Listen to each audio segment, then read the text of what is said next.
জয় নিতাই, জয় নিতাই, জয় গৌর, জয় রাধেশ্যাম, জয় নিতাই।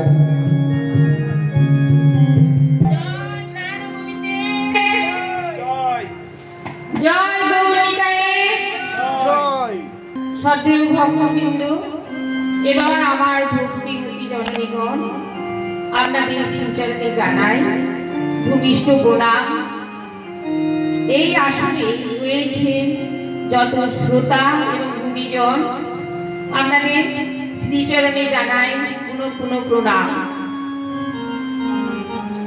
ছোটদের অগাধ ভালোবাসা জানাচ্ছি, স্নেহ ভরে। আর আপনাদের কাছে আমার একটাই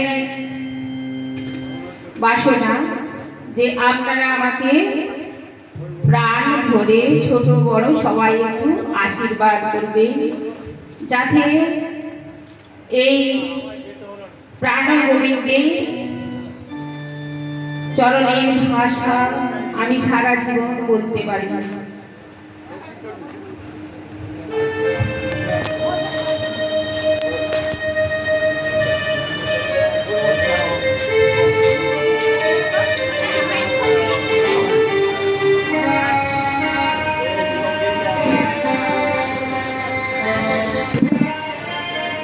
আমি এখন এই মন্দিরের বিগ্রহটি নিয়ে কিছু কথা বলবো। আমাদের এই মন্দিরটি, আমাদের এই বিষ্ণু মন্দিরটি 200 বছরেরও বেশি পুরনো এবং এই মন্দিরটি বংশ পরম্পরায় এই 200-250 বছর ধরে পূজা হয়ে আসছে। করুণা সিন্ধু দীনবন্ধু জগৎপতি ভূমেশ গোপিকাকান্ত রাধাকান্ত নমস্তুতে। ওম নমঃ ব্রহ্মণ্যদেবায় ব্রহ্মণ্যনায় জগদ্ধিতায় কৃষ্ণায় গোবিন্দায় নমো নমঃ।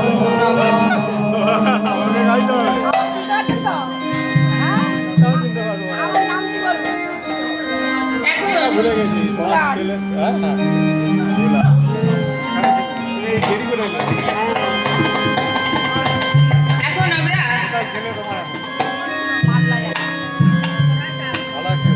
আমরা বিষ্ণুদেবের সম্বন্ধে কিছুটা জানবো। বিষ্ণুদেবের সম্বন্ধে আমরা কিছুটা জানবো। ওখানে বসছি।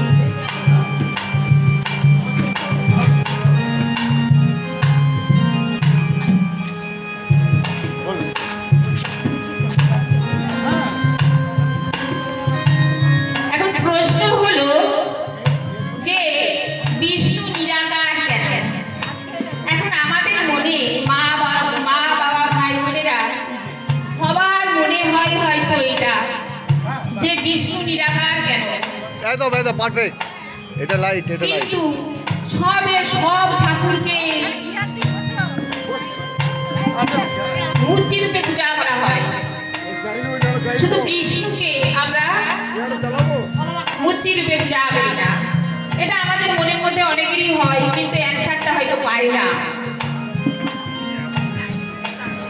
আমি এখন বলবো যাইবো যে এই যে ছবিটা আসছে না, বিষ্ণু নিরাকার কেন? এইটা কি সুন্দর ছবিটা আসছে।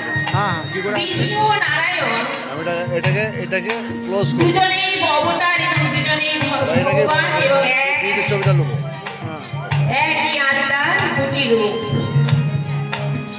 একদিন নারায়ণকে বললে, প্রভু শনিদেব আপনাকে স্পর্শ করতে আসছে,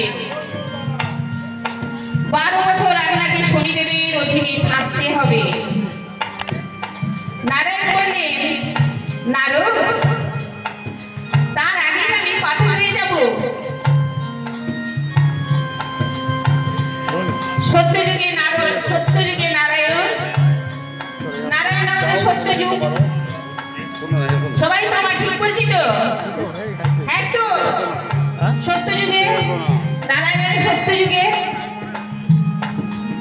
সত্যযুগে হচ্ছে নারায়ণ কি করতে ক্ষীরোদ সাগরে নাগরাজ বাসুকি বেষ্টিত হয়ে ক্ষীরোদ সাগরে শুয়ে থাকতেন, নিদ্রায় যেতেন সবসময়। ক্ষীরোদ সাগরের উপরে বাসুকি নাগ এইভাবে বেষ্টিত হয়ে শুয়ে থাকতেন। ভক্তের ডাক্তার কর্ণে যেত না, তাই নারদ ডাকছে, নারায়ণ নারায়ণ, প্রভু তুমি যদি এইভাবে শুয়ে থাকো তাহলে আমরা মর্তে কিভাবে বাস করব? নারদের কথা নারায়ণের কর্ণগোচর হচ্ছে না, কারণ নারায়ণ হৃদয়ে কঠিন ছিলেন। ও ক্ষীরোদ সাগরে সেই যে শায়িত হয়েছে, কোন মর্তবাসীর কথা তার কর্ণে যাচ্ছে না। তাই মর্তবাসী ক্ষীরোদ সাগরের তীরে সবাই মিলে গেলেন, গিয়ে বলছে, নারায়ণ আমরা সবাই তুমি আমাদের মর্তবাসীকে শনিদেবের অত্যাচারে আমরা কেউ এখানে থাকতে পারছি না, সেই শনিদেবের অত্যাচার থেকে আমাকে বাঁচাও, আমাদেরকে বাঁচাও। যখন সবাই মিলে ডাকছে তখন নারায়ণের ঘুম ভেঙে গেছে। নারায়ণ বুঝতে পেরেছে যে আমাকে কেউ ডাকছে, তাই সে কি করলেন, উনি বললেন নারদকে, ঠিক আছে আমি ক্ষীরোদ সাগর থেকে মর্তে যাচ্ছি, আমার পুজো করতে হবে, আমার পুজো অর্চনা আমাকে মর্তবাসনে করতে হবে, ফোনটা রিসিভই করেন, তবেই কিন্তু তোমাদের শনিদেবের হাত থেকে তোমরা রক্ষা পাবে। ওরা এখন খুবই বিধ্বস্ত মর্তবাসী, তাই বললো তাই হবে অবতার ভগবান, তাই হবে রাধা গোবিন্দ, তাই হবে, তুমি আমাদের বাঁচাও। তখন নারায়ণ ভাবলেন, ঠিক আছে আমি মর্তে যাচ্ছি, কিন্তু আমি পূজিত হব, এরপরে হবে তো আমাদের লাস্টে আছে এটা, আমি কোনো মূর্তি রূপে পূজিত হব না, আমি বিষ্ণুদেব শিলার রূপে পূজিত হব। জিনিস দেখা তখন থেকে নারায়ণ বিষ্ণুদেব যখন মর্তে এলেন তখন থেকে শিলার রূপে পূজিত হয়ে আসছে। ভৃগু একজন মুনি, কোন দেবতা বড় তা প্রমাণ করবার জন্য ব্রহ্মা মহেশ্বর ও বিষ্ণুর কাছে উপস্থিত হলেন। প্রথমে গেলেন সৃষ্টিকর্তা ব্রহ্মার কাছে, গিয়ে বললেন, প্রভু আপনি তো সৃষ্টিকর্তা ব্রহ্মা, কিন্তু আপনার সৃষ্টি সব জায়গায় সমান হয়নি কেন প্রভু? দেখুন মানুষ সৃষ্টি করেছেন যেমন সম্পূর্ণ, আবার সাপ সম্পূর্ণ নয়, তার পা আছে কিনা কেউ জানে না, কেঁচোর চোখ আছে কিনা কেউ জানে না, কুকুর গরু বিড়াল আরো কত প্রাণী তারা তাদের কষ্টের কথা বলতে পারে না। তখন ব্রহ্মা রেগে গিয়ে অগ্নিবাণ ছুড়লেন, ভৃগু ভয়ে শিবলোকে যাত্রা করলেন। শিবকে বললেন, ভগবান দেবাদিদেব মহাদেব, আপনি হলেন দক্ষ রাজার কন্যাকে বিয়ে করেছেন। দক্ষ রাজা কি ছিল? মানে সাংঘাতিক একটা অনেক বড় রাজা, তার কোনো পয়সা কড়ির অভাব নেই, কোনো প্রাচুর্যের অভাব নেই, সেই দক্ষ রাজার মেয়েকে আপনি বিয়ে করেছেন। আর সেই মেয়েকে নিয়ে এসে আপনি পাহাড় পর্বতে রেখেছেন, আর নিজে দক্ষ রাজা আপনাকে কেমন করে রেখেছে, তার মনে কষ্ট আছে কিনা সেটাও জিজ্ঞাসা করেননি। কি হচ্ছে? মহাদেব রেগে প্রচন্ড আগুন, বলে তুমি আমার এখানে কেন এসেছো? আমার নিন্দা করার জন্য?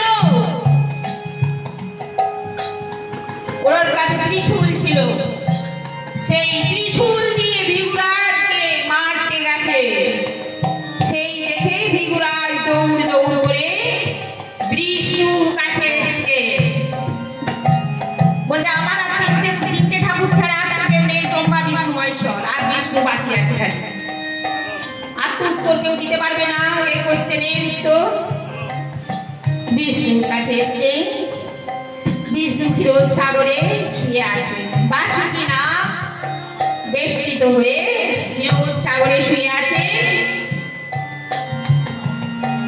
ভিগুমণি গিয়ে বলছেন, নারায়ণ নারায়ণ ওঠো, আমার একটা প্রশ্নের উত্তর দাও। আমি খুবই আকাঙ্ক্ষিত, এই প্রশ্নের উত্তর তোমার কাছে আমার পেতেই হবে। নারায়ণ বললেন, নারায়ণ তো ঘুম ভাঙছে না, নারায়ণের ঘুম ভাঙেনি। ভিগুমণি দেখছে এতবার যখন ডাকছি, 8 বার 10 বার করে ডাকছি, একটা মানুষের ঘুম ভাঙে না, ভগবানের ঘুম ভাঙে না, ভক্তের কাছে তাদের ঘুম ভাঙছে না। তখন ভিগুমণি কি করলেন? নারায়ণের বুকের উপর পদাঘাত করলেন। যেই না বুকের উপর পদাঘাত করেছে, ভিগুমণি তো ভয়ে অস্থির, যে এই তো ব্রহ্মার কাছে গিয়েছিলাম, সে আমাকে অগ্নিবাণ ছুড়েছিল। মহেশ্বরের কাছে গিয়েছিলাম, সে আমাকে তীর ছুড়েছিল, ত্রিশূল ছুড়েছিল। এখন ইনি জেগে উঠে আবার কি করবে? সেই ভয়ে ভিগুমণি যখন দেখছে যে নারায়ণের বুকের উপর পদাঘাত দিয়ে যখন দেখলেন ঘুম ভেঙে গেছে, উনি তো ভয়ে ভয়ে দাঁড়িয়ে আছে। বিষ্ণু ঘুম থেকে উঠে বলছে, ভক্ত তোমার পায়ে কোনো আঘাত লাগেনি তো? ভিগুমণি তো আশ্চর্য, আমি মারলাম ওর বুকের মধ্যে, আর উনি বলছেন ঘুম থেকে উঠে যে তোমার পায়ে কোনো আঘাত লাগেনি তো? আমার হৃদয় যে বড়ই কঠিন। ভিগুমণি বললেন যে আমি তো তোমার বুকে আঘাত দিয়েছি, আর তুমি উল্টে আমাকে বলছো যে আমার পায়ে কোনো আঘাত লাগেনি তো? তুমি তো অবতার, তুমি হলে শ্রেষ্ঠ অবতার, যে আজ থেকে আমাদের পৃথিবীতে মর্তে সবার ঘরে ঘরে পুজো, ঘরে আমাদের সব জায়গায় পুজো হবে। কারণ মানুষের মধ্যে ধৈর্যের প্রথম দরকার। ধৈর্য বিনা কোনো কাজ কি হয় না? হয়। জোরে বলো, ধৈর্য বিনা কোনো কাজ হয়? হয়। জোরে বলো না।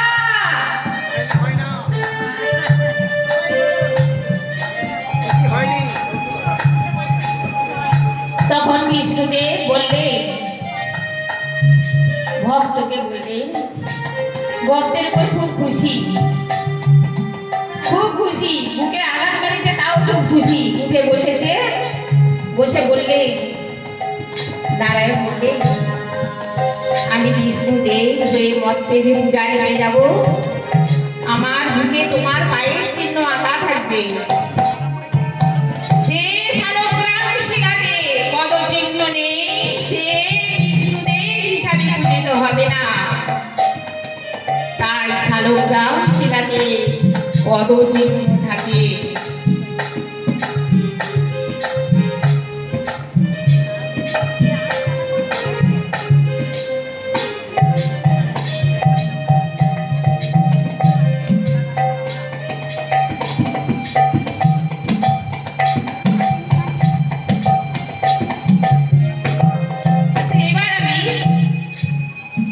বিষ্ণুর কাহিনী সম্বন্ধে আপনারা নিশ্চয়ই অনেকটাই বুঝতে পেরেছে যে বিষ্ণু নিরাকার কেন, বিষ্ণুর বুকে পদচিহ্ন কেন আঁকা থাকে, আর বিষ্ণু কেনই বা পূজিত হয়, আর বিষ্ণু কেনই বা বড় অবতার।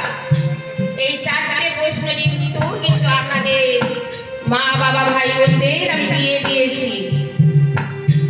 আমি দিই আমাদের পুরাণ কথা ভাগবত কথা সেখানে আছে, আমার কথা নয়। এখন একটা আমি গান করবো, তাই একটু গান, আমার একটা কীর্তনে ঢোকার আগে